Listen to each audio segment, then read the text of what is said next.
لیکن علماء کو کہا ہے ہم ورثۃ الانبیاء، یہی ہمارا کام سنبھالیں گے۔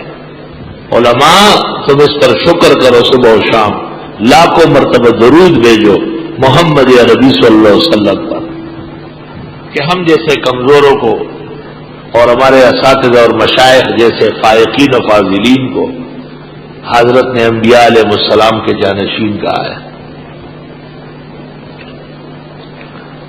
اور مشہور قصہ ہے کہ سلطان محمود غزنوی کو بعض چیزوں میں اشتباہ تھا، اور اس کا عالم تھا بہت بڑا، آپ کو پتا ہے کتنا بڑا عالم ہے۔ اس نے فقہ حنفی میں ایک کتاب لکھی ہے، اس کا نام ہے الفرید، 50 جلدوں میں۔ سلطان محمود غزنوی کی فقہ حنفی میں کتاب ہے الفرید، 50 جلدوں میں۔ اور طبقات الحنفیہ پہلی مرتبہ سلطان نے لکھی، اس سے پہلے کوئی طبقہ نہیں ہے، اور وہ 24 جلدوں میں ہے۔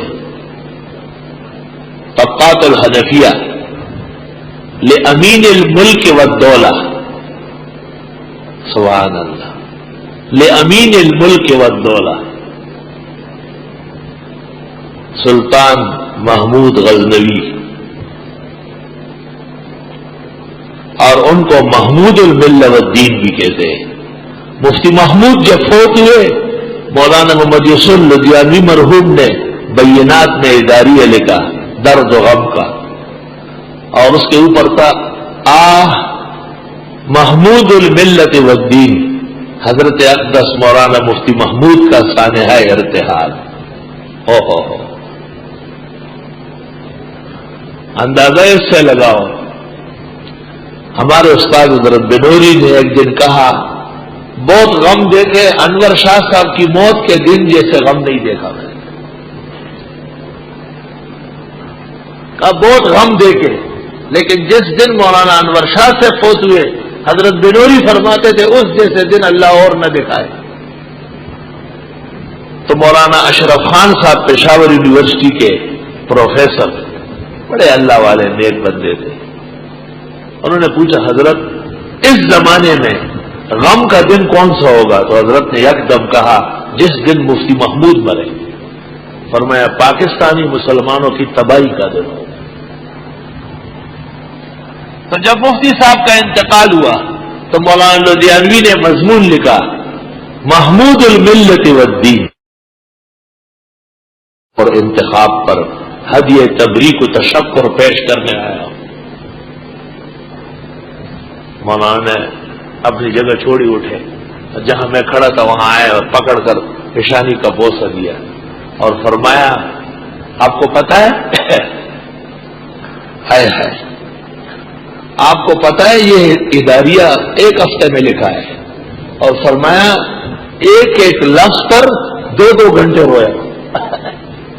لدھیانوی صاحب مجھے کہا ہے، کہ مفتی صاحب پر لکھنا آسان نہیں تھا، کہ میرے آنسو ختم ہو گئے، کیونکہ ان کے سامنے انتقال بھی ہوا ہے، اور زندگی پر ان کے فاضلانہ علم، بہترین ادائیگی، امامت درجے کی صلاحیت ہے، اور ہر علم میں شاہسوار حیثیت ان کی آنکھوں کے سامنے۔ اللہ اللہ۔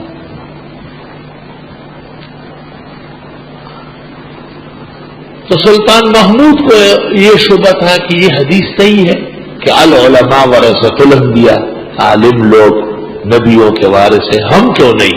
سینکڑوں اونٹ روز ذبح کرتے ہیں، لاکھوں انسان ہمارے جھنڈے کے نیچے آرام کرتے ہیں، عدل ہم قائم کرتے ہیں، کفار سے جنگیں ہم کرتے ہیں، لیکن ان العلماء ورثۃ الانبیاء، یہ حدیث صحیح ہے۔ سلطان نے دل میں کٹکا ہے، کٹکا اس کو ہوتا ہے جو عالم ہو، جاہل کو کیا کٹکا ہے؟ وہ ویسے ہی کٹکا بنا رہتا ہے، اس کو سیر و پاؤ کا کچھ پتہ نہیں چلتا۔ دوسری بات یہ کہ سلطان کو یہ ارمان تھا کہ مرنے سے پہلے پتہ چلنا چاہیے کہ میں جنتی ہوں یا نہیں۔ بھئی یہاں پتہ چل جائے تو توبہ اور کر لے، جلدی اعمال کرے، قبر میں رکھنے کے بعد پتہ چل جائے کہ صبر کر، پھر تو کام خراب ہو جائے گا۔ تو غیرتی مومن تھا، اس نے کہا مرنے سے پہلے میرے کان میں خبر آنا چاہیے کہ سلطان محمود جنتی ہے۔ اور تیسری بات یہ کہ ان کو کہا گیا کہ آپ سبکتگین کے بیٹے نہیں ہیں، آپ کو خرید کے پالا گیا اور گود لیا گیا، اصلی بیٹے نہیں ہیں۔ تو اس کو بہت افسوس ہے کہ میں بیٹا کس کا ہوں، میرے باپ کا ہوں، لیکن لوگوں کو نہیں بتا سکتا تھا، یہ ان کو اپنی حد تک معلوم تھا۔ ایک رات کو غزنی کے بازار میں رات کو سیر کرنے نکلے، وزراء سفراء سب ساتھ ہیں۔ ایک جگہ کباب کی کڑائی لگی ہوئی ہے، کباب تل رہا ہے، اور ایک طالب علم فاصلے پر کھڑا ہے، کتاب ہے اس کے ہاتھ میں۔ جب اس کتاب کو دیکھنے کا وقت آتا ہے تو کڑائی کے پاس آ کے روشنی میں اس کو پڑھ لیتا ہے، پھر جا کر کے دور کھڑا رہتا ہے، یاد کرتا ہے۔ سلطان کی نظر طالب علم پر پڑ گئی، کچھ دیر کھڑے رہے، پھر سلطان سمجھ گئے کہ یہ طالب علم کے پاس مطالعے کے لیے رات کو دیے میں تیل نہیں ہے، غربت کا زمانہ تھا، اور یہ کڑائی کے پاس آ کر کے کتاب دیکھتا ہے، قریب کھڑا نہیں ہو سکتا ہے کیونکہ وہ کہے گا کباب نہیں کھاتے تو یہاں کیوں پڑے۔ سلطان کا دل بھرا ہے اور اس نے شاہی مشعل بردار کو کہا کہ یہ مشعل طالب علم کو دے۔ شاہی مشعل بڑا قیمتی، بادشاہ کے حکم کی تعمیل ہوئی، اور وہ مشعل بردار نے جا کے طالب علم کو کہا کہ بادشاہ سلامت نے آپ کو مشعل بھیجا ہے۔ طالب علم نے مشعل لیا اور فوراً روانہ ہو گیا اپنے گھر یا مدرسے کی طرف کہ رات بھر اب اس کی روشنی میں کتاب دیکھوں گا۔ بادشاہ واپس آیا، رات کو سو گیا، خواب دیکھا، ختم المرسلین جناب نبی کریم صلی اللہ علیہ وسلم تشریف لائے اور فرماتے ہیں ایک سبکتگین کے بیٹے، یہ جو آپ نے وارث الانبیاء کی قدر کی، اللہ نے آپ کی مغفرت کر لی۔ تینوں باتیں ہو گئی، پیغمبر نے ان کو سبکتگین کا بیٹا کہا، نسب کا شبہ ظاہر ہو گیا، اور طالب علم کو وارث الانبیاء فرمایا، اور سلطان کو جنتی ہونے کی بشارت دی۔ تاریخی فرشتہ